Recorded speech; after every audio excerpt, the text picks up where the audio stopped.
Ya, baik. Terima kasih Anda masih bersama kami di Bicara Kawanua. Apakah kita di Indonesia, lebih khusus di Sulawesi Utara, tidak bergantung begitu dengan barang-barang dari Amerika Serikat, Pak Asim?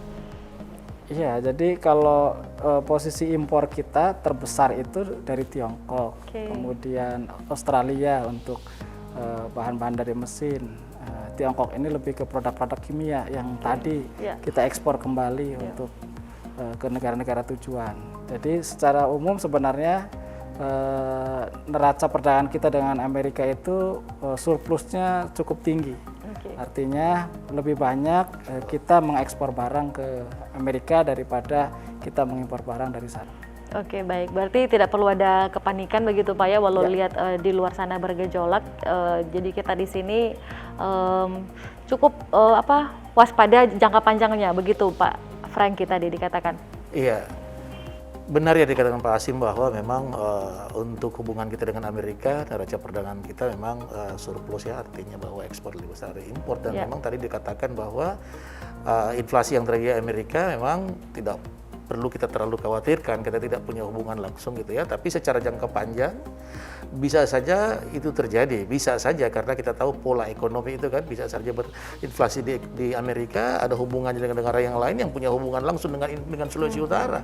Nah, jalan keluarnya salah satu yang tadi saya katakan memperkuat industri manufaktur kita dengan teknologi, ya kapasitas produksi kita naikkan dan kualitas tenaga kerja kita naikkan, kita tingkatkan dan ada sinergitas antara pemerintah, pelaku usaha dan itu pada akhirnya menurut kita akan memberikan dampak yang positif terhadap pertumbuhan ekonomi di Sulawesi Utara.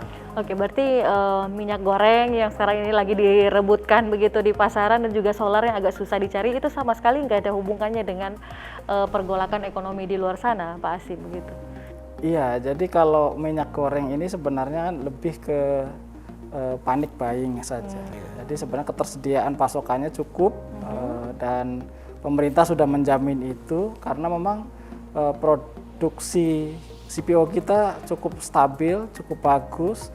Memang ada diversifikasi untuk biodiesel gitu ya dalam rangka untuk meningkatkan yang lebih ramah lingkungan. Kemudian beberapa produk turunannya juga permintaannya ke luar negeri semakin meningkat dan ini tentu dengan harga komoditas CPO yang semakin baik akan mendorong peningkatan ekspor, tapi kita minta di pasar dalam negeri mestinya tidak perlu sepanik itu. Iya.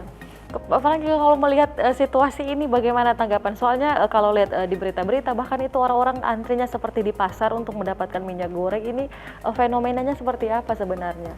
Ya sebenarnya kita tidak perlu panik gitu ya karena ini kan sebenarnya hanya tadi yang katakan Pak Asim panik buying aja ya karena isu-isu dan lain sebagainya ada kenaikan padahal sebenarnya tidak juga, pasokan masih cukup ya Pak Asim ya menurut kita ya, pasokan ada tersedia ya, persediaan di toko-toko swalayan dan industri yang ada masih cukup ya, dan saya pikir nggak perlu terlalu panik dan kita jangan perlu tercipta panic buying yang harus ada penumpukan barang, penumpukan minyak goreng dan lain sebagainya yang kemarin saya dengar-dengar, saya lihat di televisi ada beberapa tempat ya, syukur bukan di Sulawesi Utara yang ada penumpukan atau ada kegiatan untuk menumpuk minyak goreng ya, mengambil apakah keuntungan sendiri ya.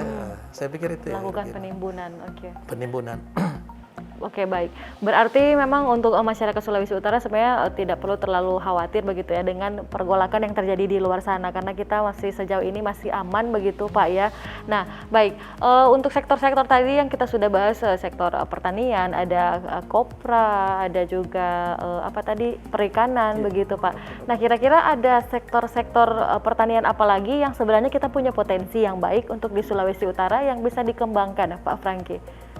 Ya, sebenarnya produk turunan juga ya dari kopra itu sendiri kita tahu ada yang namanya tepung kelapa juga Pak ya, yang menembus pasar Uni Eropa juga atau istilahnya desiccated coconut misalnya. Ada beberapa industri manufaktur di Sulawesi Utara yang memproduksi tepung kelapa dan ini menjadi raw material di Uni Eropa untuk pengolahan lebih lanjut.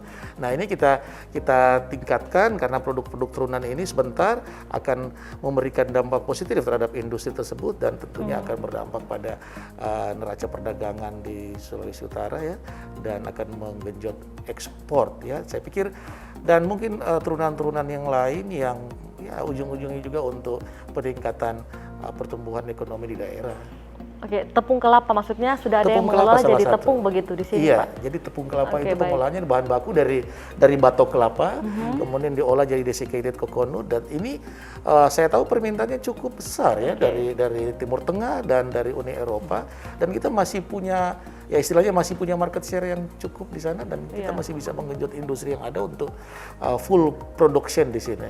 Iya, apalagi kan kita tahu sendiri harga kopra memang fluktuatif juga tergantung dengan harga dunia ya. Iya. Nah kemarin kan masyarakat sempat dalam tanda kutip maraju begitu kalau orang sini bilang ya, orang Sulawesi Utara sempat ngambek begitu karena harga kopra yang begitu murah. Sebenarnya kemarin dari pemerintah juga termasuk Pak Gubernur menyarankan supaya kita membuat produk-produk turunan begitu, karena kelapa itu dari buah dan daun dan sebagainya itu semua bisa dimanfaatkan.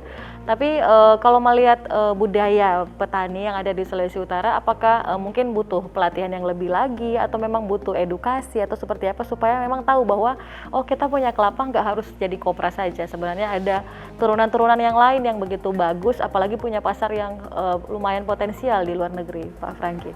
Ya, saya pikir perlu ditingkatkan saja ya, karena sebenarnya budaya orang Sulawesi Utara sebenarnya pekerja keras, saya tahu ya. Jadi semuanya perlu diingatkan dan ditingkatkan saja. Karena produk turunan dari kelapa ini saya katakan banyak ya, salah satu desiccated coconut, kemudian arang tempurung. Nah, ini sebenarnya permintaannya cukup. Dan saya tahu bahwa manufaktur yang memproduksi misalnya arang tempurung masih kurang ya.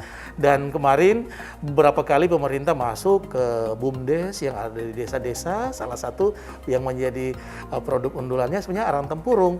Cuma saya lihat bahwa di desa-desa sudah mulai udah lagi, sudah mulai kembali dengan cara-cara yang lebih praktis. Nah, ini apa namanya perlu ditingkatkan saja dan perlu diingatkan saja soal etos kerja. Saya tahu pekerja keras, jadi perlu diingatkan saja. Itu saja sebenarnya. Perlu dorongan begitu Perlu dorongan dari pemerintah dan ya. tentunya ada modal kerja juga, dan saya tahu pemerintah berupaya dengan stimulus-stimulus ya untuk mengembangkan UMKM yang berbasis pada kopra dan kelapa tadi ya. Oke, baik. Kita masih akan kembali lagi setelah ini pemirsa dengan kesimpulan. Jangan kemana-mana, tetap bersama kami di Bicara Kawan Noa.